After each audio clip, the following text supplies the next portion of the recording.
You know, there's a lot of devices out there that you can use to hold your paper down so you don't have to stretch it. Some are reasonable. They all have a pretty fair price associated with them, and some are really, really expensive. I stretch because I have to, not because I really want to. Now, and I don't stretch handmade paper or anything greater than about 300-pound paper. And there's a reason for that. That when you stretch really thick paper, a large size, oh, and I don't stretch anything larger than a full sheet of watercolor paper. It exerts a lot of force on the support that you're using to hold that paper tight. Okay, with that said, I'm going to go through the materials that I use to stretch paper with. First, you got to have a sponge. I have a stapler, brown sticky paper. This is sort of hard to find. You got to get into the catalogs or get on the web to find it. It took a while. Scissors, pencil. You don't see that too often, but I'll explain that later. Paper towels. A ruler. And a T-square. You're going to see why I use this. Then of course, a big tub of water. Now you can use your bathtub or any large container you want. If you use your bathtub, there's a problem with oils and stuff from whatever you use to clean yourself with, or your wife. It can get oily in there, so you should make sure it's clean, because if you get a big gob of oil on your watercolor paper when you're soaking it, you can pretty much forget about painting over it. Okay, the last thing. I use Elmer's glue. And I do this for a reason. No matter how you stretch, when you use this brown paper or any other paper that's water soluble, you get it on there, it looks good, and then you paint with water. Well, that dissolves the glue that's underneath that tape. And that's part of the reason why I use the stapler also, because I use a lot of water sometimes, and when it does, it'll drip down underneath the edges of that tape. It'll start coming loose, and there's nothing you can do about it. Put a little bit of that Elmer's glue on there, just a thin layer. It sort of resists that water flowing underneath that tape.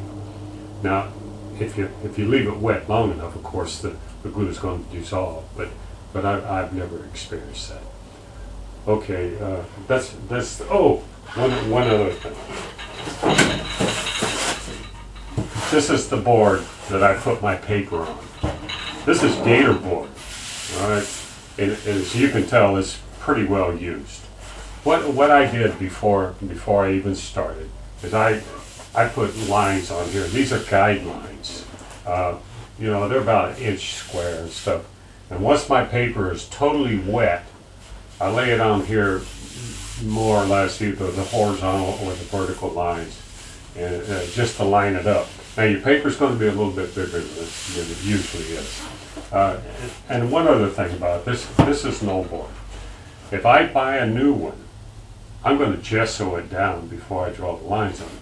And the reason why is sometimes if I use 300-pound paper and I'm stretching, like I said, it puts a lot of stress on the board. And what occurred with this board was that it warped. And it warped in a fashion that I had to do something about it. So I came in here and I had to put these stiffeners on it to get it straightened back up.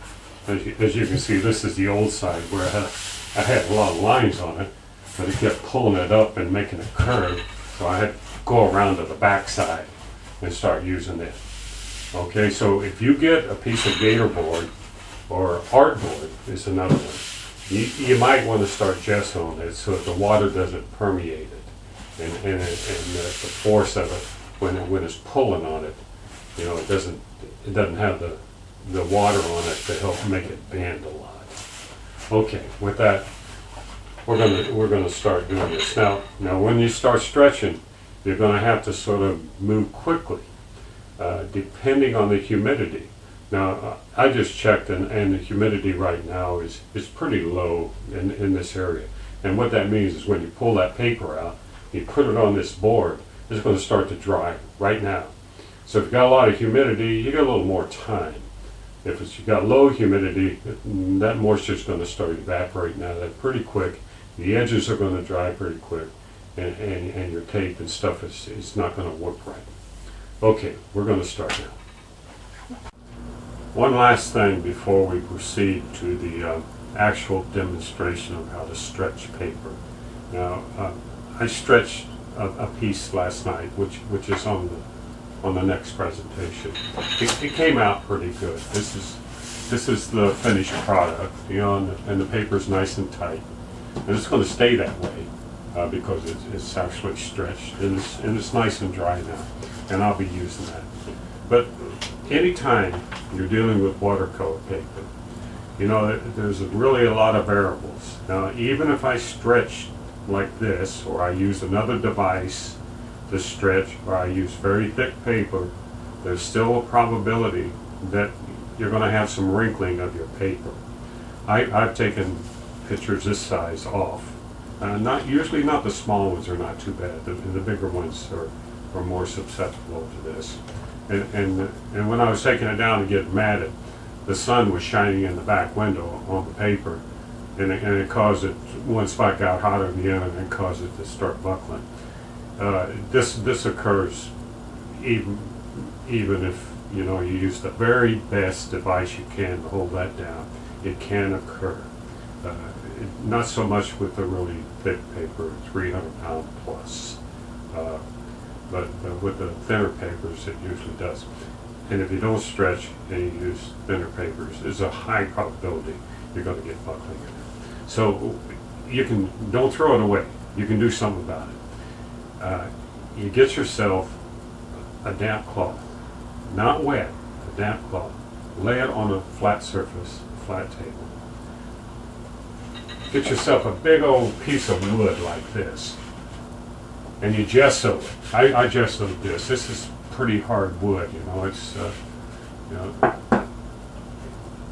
and you don't want the water penetrating it, and you don't want it affecting your painting either. Now, once you lay that damp cloth down, lay your picture down on top of that damp cloth. Put another piece of watercolor paper on the top. Lay this on it, and then pile some books or something, water jugs or something on there to press down on it. And leave it like that for about a day or so. Take it back up. If it's not straight, put a damp towel back down here and do it again. Do not iron your paper. Big mistake. It makes it brittle. It come apart. So don't do that. Okay.